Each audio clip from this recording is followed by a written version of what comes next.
Hi everyone, Leo Notenboom here for AskLeo.com. An Answercast is my weekly recording where I take basically 6 or thereabouts questions that I've received over the week and simply record an audio podcast of me answering those questions. I'm going to experiment here with using YouTube as another way to get more answers out to more people. So, in the future, you won't see my talking head in front of the Answercast. What you will see is the Answercast itself, something static that you won't need to look at, but you will get to listen to the entire Answercast audio here on YouTube. If you have any comments on the process, by all means let me know. Drop me a line at askleo.com/ask. Yep, use the Ask a Question form to go ahead and basically let me know what you think. Welcome to Ask Leo Answercast number 136.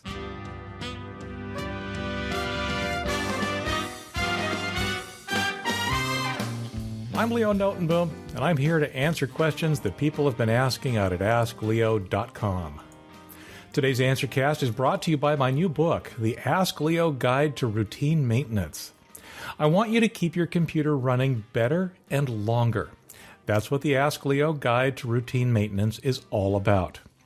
Culled from the articles on Ask Leo, it'll help you speed up your computer, free up space, and basically avoid spending money that you don't need to spend by making that machine last as long as possible.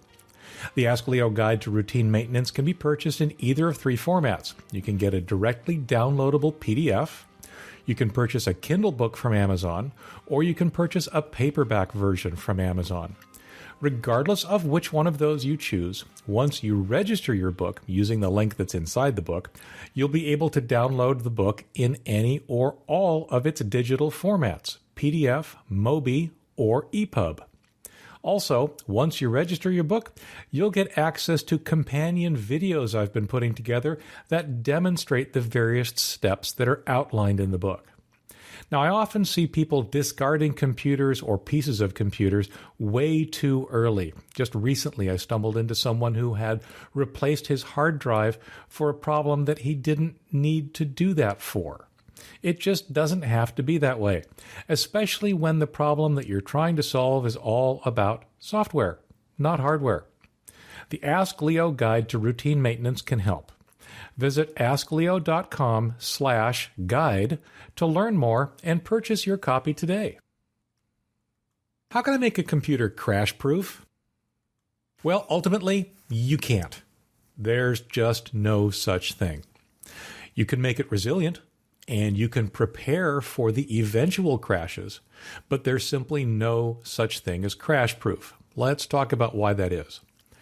All software has bugs. Period. It just does. Bugs vary in degree and in impact, but all software has bugs. Now, that doesn't mean we should give up trying to find them. Far from it.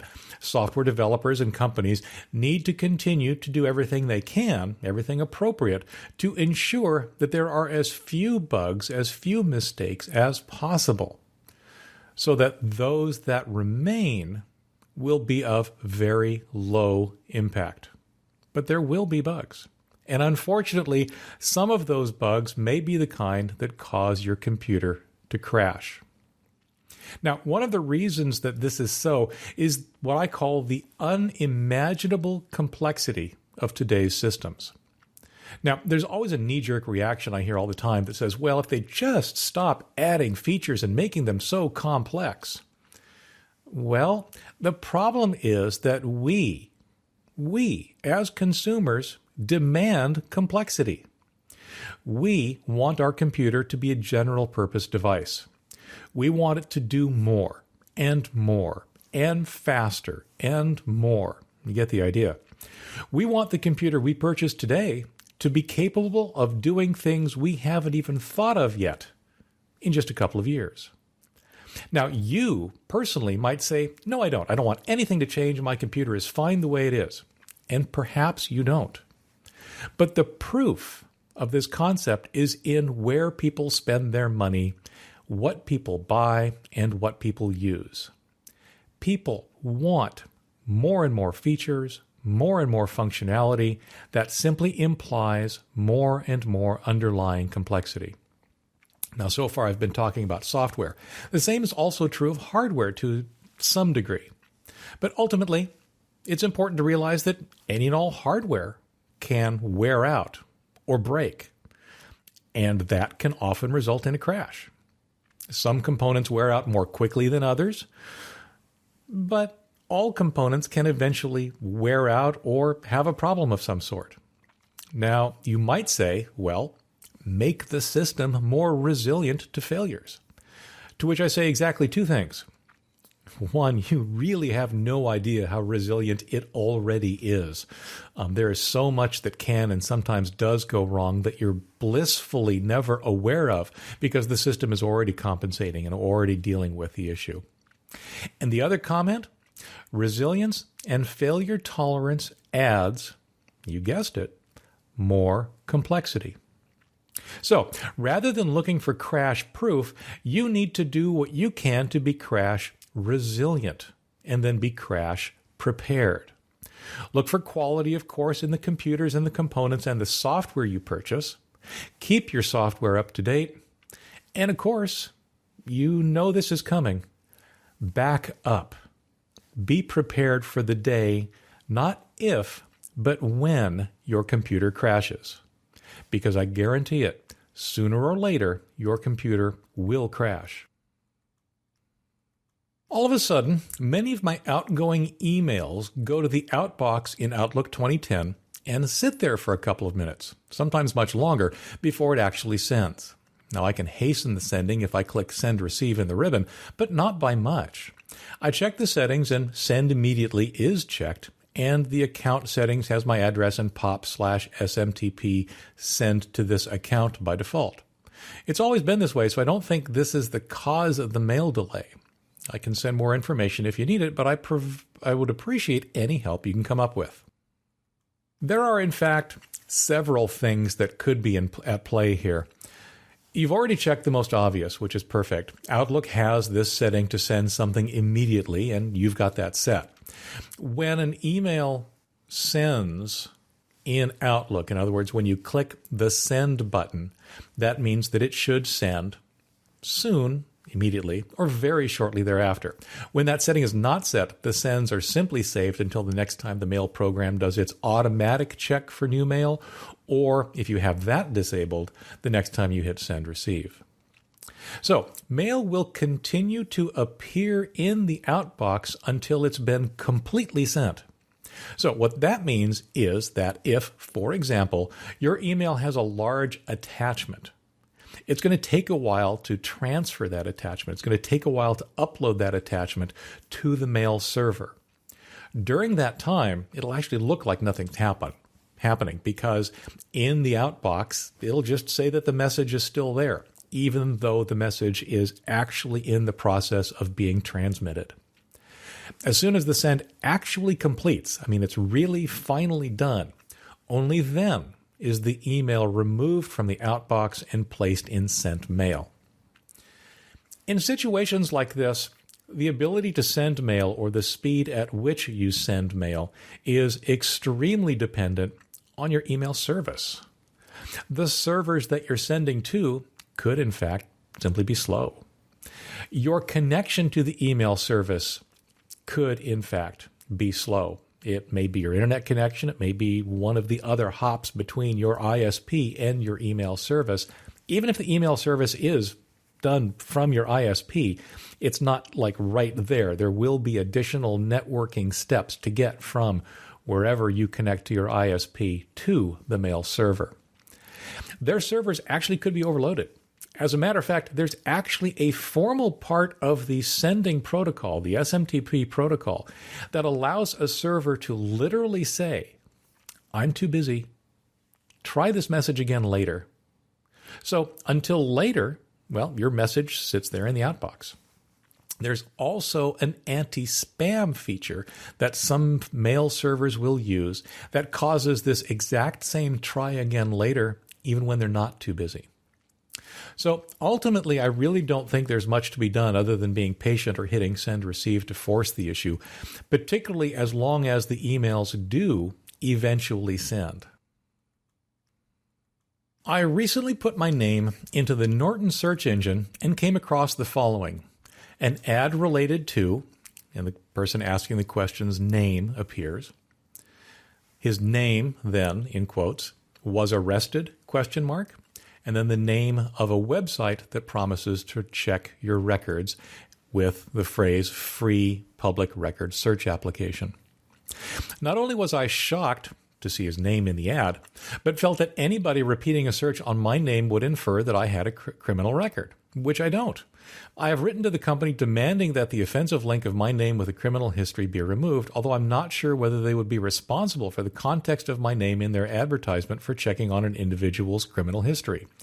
The sad thing is that if you put anybody's name into this company's search engine, until a fee is actually paid, it conveys the impression that a specific inquiry would lead to a criminal background. Your words of advice would be appreciated. The thing to do in a case like this is to report the ad. There are a couple of ways to do that depending on the ad provider, and I will say up front that they're not always going to be successful.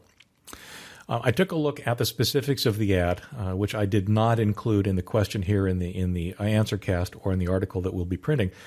But I took a look at the specifics. This was an AdWords ad, which means that the AdWords ad is provided by or supplied by Google. Now, there's simply a small triangular item in the ad corner that says something like Ad Choices when you hover the mouse over it. Click on that, and near the bottom of that page is something where I believe you can report what they call, quote-unquote, issues with the ad. That, presumably, gives you an opportunity to share with Google the issues you have with the ad and why you feel it is misleading. They may or may not take action. My sense is they typically do. They just may not take action very quickly. It's also, I'm sure, a function of the number of people that are complaining about something like this. The other thing to do, of course, is to tell the owner of the website that this ad appears on. Unless, of course, that's also Google, as in you're just getting Google search results. But, for example, you said Norton search, which, to be honest, I've never used or, for that matter, even heard of. If this is a search page that is provided by somebody else, then you should contact that somebody else and complain to them about this ad. So, for example, if the ad had appeared on my site, Ask Leo, I do run Google Ads. So theoretically, I could block that company's ads from appearing on my site. It's not something I do often because it's a game of whack-a-mole. There are just so many different ads and so many different sources for ads that it's one of those things where you can't really keep up. But it could be done, and the act of blocking an ad from a publisher's point of view, I'm sure also reflects negatively on the advertiser in the Google Ad network. So why is this happening? How is this happening? Well, AdWords is, as I said, Google's advertising service for people wanting to place ads.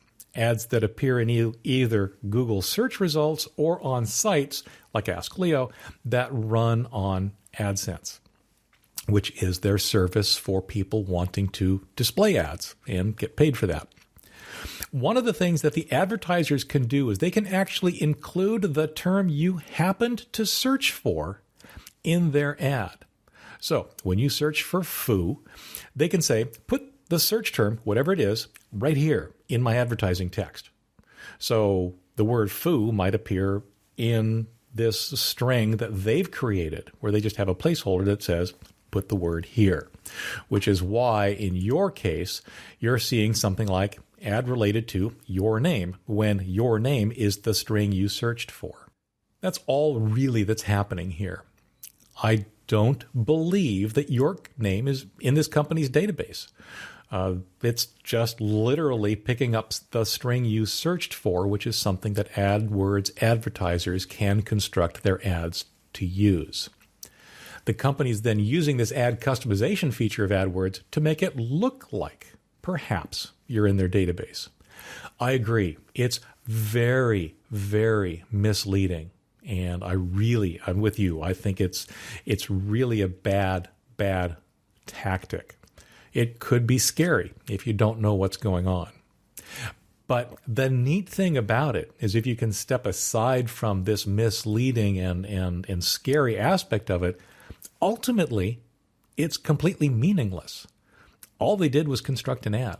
Nothing more, nothing less. So it's also very safe to just ignore.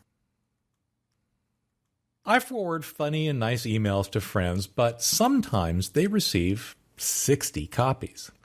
I keep my system updated as soon as I'm notified by Microsoft that something's available. I don't use online programs that are free. I try my best to figure out why this happened, but no luck. My friends don't want me to send them emails anymore. This is Windows Vista, and I'm using Windows Mail and Brighthouse's Roadrunner for my internet connection.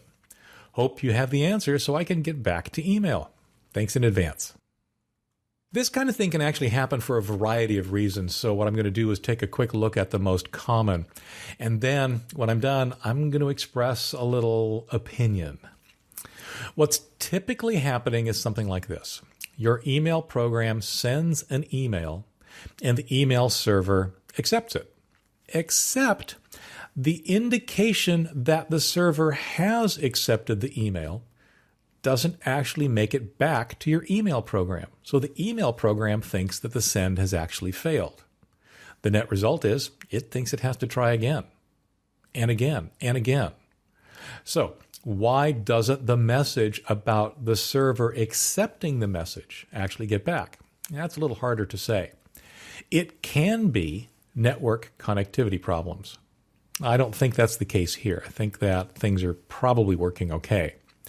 It can be mail server overload. In other words, the server you're connecting to from your email service provider is just running too slowly to actually get that acknowledgement back in a timely fashion. By the time it does, your email program may simply have given up. Something else that is perhaps a clue in this is that you're forwarding this mail to many recipients.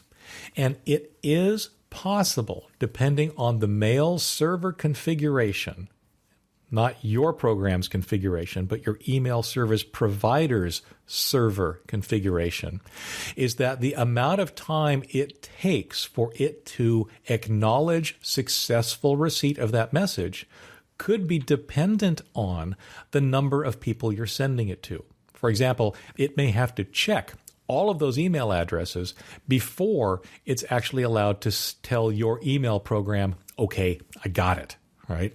So if you're sending to a lot of people, it's possible that the email server is just taking too long to get back to your email program to tell it that it has successfully received the message. So what do? Well, a few things. First, triple check that your account configuration is indeed correct. This is the SMTP and the POP3 and the IMAP settings that are all part of your account configuration in your email programs that have been given to you by your email provider. It's one of those things where it's probably okay, but it's definitely worth checking. Now, look in the advanced settings of that account configuration for an option to change what might be called a timeout. Make that number bigger. Double it or triple it from whatever it is set to now to see if that has any effect. All that really means is your program is going to wait longer before it gives up. The other thing to do is try forwarding to fewer people at a time. So, for example, if you're sending it to 20 people, send it to 10 or 5 and see if those go through. That way you'll know that it probably is somehow related to the number of people you're sending it to. And finally, certainly do contact your email provider to see if they're aware of any issues that might be leading up to this. So, it's opinion time. My question to you is this. Are you sure that you want to forward that kind of thing at all?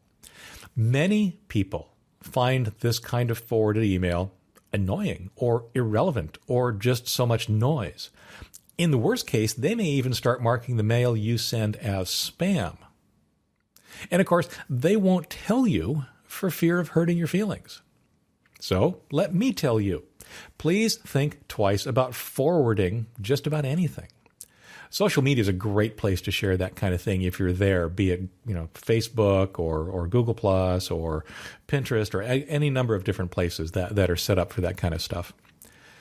When you do forward, And there are definitely times, I'm not saying you should never, ever forward. There are definitely times when it's perfectly acceptable to do so. I want you to do two things.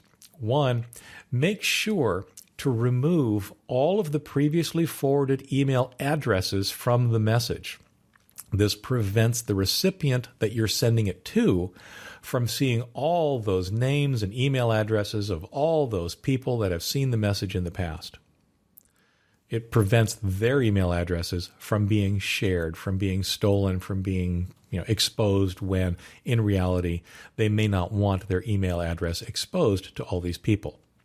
In a similar vein, make sure to use BCC to prevent exposing the email address of everybody you're sending it to when you forward the message. I have a PC which I've upgraded about as much as I can, and I'm just looking to get a new one. My current PC has 2 hard drives, an operating system drive and a secondary storage drive of 256 gigabytes approximately. So, would it be possible to transfer the data from both hard drives onto one, say, 1 terabyte drive installed into the new machine? As long as the single drive has enough room for everything, absolutely, you can do that. I want to cover the process real quick and how I'd go about doing it all, and some of the options you actually have for getting the data transferred. So this is a new machine, so I want to be clear. One of the things we're not talking about is moving the operating system or any installed programs. You'll have a newly installed operating system on the new machine, and you'll need to reinstall the applications that you use or care about from their original installation media or downloads. Then, all we're really left to talk about is copying over your data. So there are 2 approaches to organizing the results here. One is you could actually partition that new hard drive, the 1 terabyte in your example, into 2 partitions. So it would actually mimic the 2 drive setup you have today. One could be your operating system disk, one could be your data disk, except it would actually be 1 physical hard drive. It would just look to the operating system like 2. The other option, of course, is to place the data from your second drive into a folder on the new drive, or place it in whatever folders are appropriate, depending on what the data is in your application and how you like to organize things. Now, personally, I prefer the latter. I prefer a single partition per hard drive. Others disagree. That's fine. It's really up to you. Now, getting the data across. Gosh, there are a couple of different ways to do this. It really depends on what you have and what you're comfortable doing. The simplest, and the way that I typically do it, is to have both machines connected to my router at the same time so that they're actually on what's called a small local area network. That way, I use Windows file sharing to actually connect between one machine and the other so that I can just copy everything that I want from that old machine to the new. Now, one of the problems with that is that networking can be difficult. It's notorious for being really finicky and easy to get not working, if that makes any sense. So, another option is to grab an external drive to copy the data over. In other words, insert the drive or connect the drive to the old machine, copy the data you want to move to the external drive, dismount the drive, plug it into the new machine, and then copy the data off the external drive onto the new machine. Another option is to take that second drive out of the old machine, put it into an external drive enclosure, and use it as the external drive. You can then copy your data over to the 1 terabyte drive if you want to, or you could leave it on the external drive, or you could then after copying it over, you could use the external drive for backups, whatever. Got some flexibility there. Another option is to use a backup image on an external drive and recover your data from that image. In other words, you have, of course, been backing up this old machine, so perhaps you have backup images that are already stored on external drives. And if you don't already have backup images, you could make one on the old machine.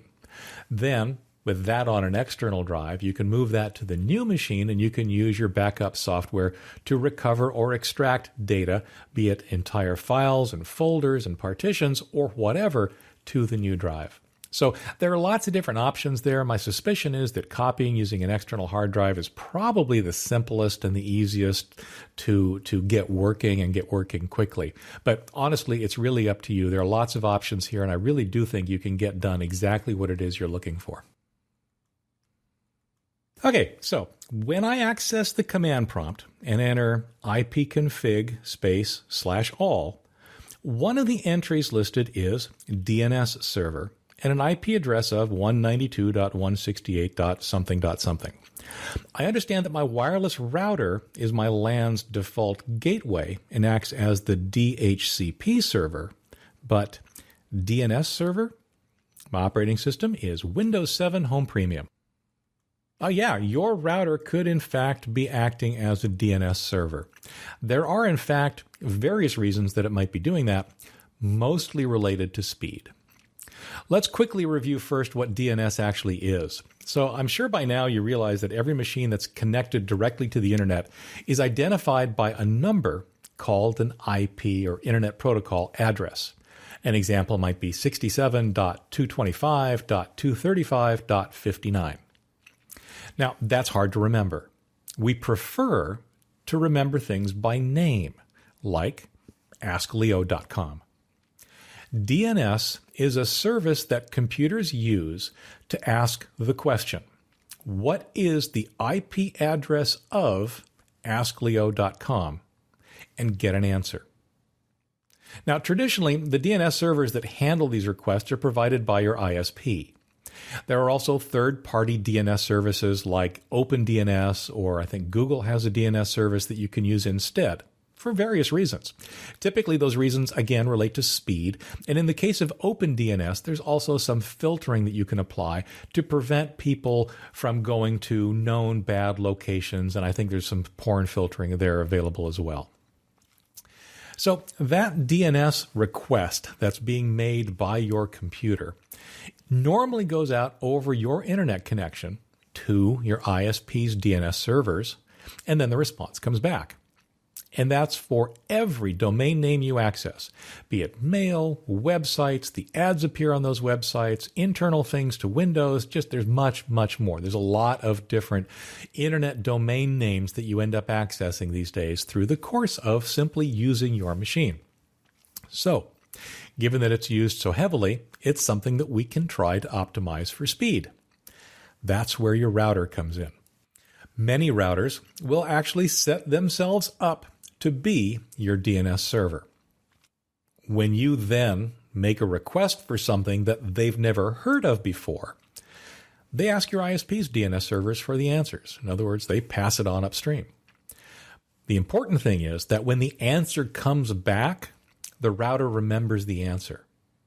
So, for example, the first time you go to AskLeo.com, your router's never heard of it, so it asks your ISP's DNS servers, what's the IP address for AskLeo.com? The DNS server responds with 67.225.235.59. The router remembers that answer. And then, of course, it passes the request or the response back on to whichever computer on your network made that request. Now, the next time you ask for the IP address of AskLeo.com, the router doesn't have to ask anybody else. It just knows right then and there, which means it never has to actually pass that request across your internet connection, which is often the slowest part, and get it the response back, again, over your internet connection. It all happens locally, and it all happens typically faster. So, not all routers do this or do it by default. Sometimes your ISP will configure things completely differently than what I've described. And to be clear, it's not always a huge win, but sometimes it can be somewhat helpful. If you're not sure and if things are working, typically I then recommend you leave well enough alone. That wraps up another Ask Leo Answercast. I do these every week, so if you have a question about your computer, the internet, or technology, head out to AskLeo.com to search for an answer or to ask your question. You might hear it answered here on a future Answercast. I also happen to put out a newsletter every week. The Ask Leo newsletter includes answers and fixes and safety tips and opinions and even the occasional answer as to just why things are the way they are. I want to ask you to please back up. I plug this every week, and it shows up in so many answers because it is so critically important. There is nothing that can save you from almost any disaster like a proper and recent backup. Please be aware that all of my answers are based on my own personal experience and should be used entirely at your own risk. I don't know you or your abilities or the specifics of your machine, and those kinds of details can make a tremendous amount of difference. The Ask Leo Answercast is a production of Ask Leo and is copyright 2013. Thanks for listening. I'm Leo Notenboom, and I'll be back soon with another Ask Leo Answercast.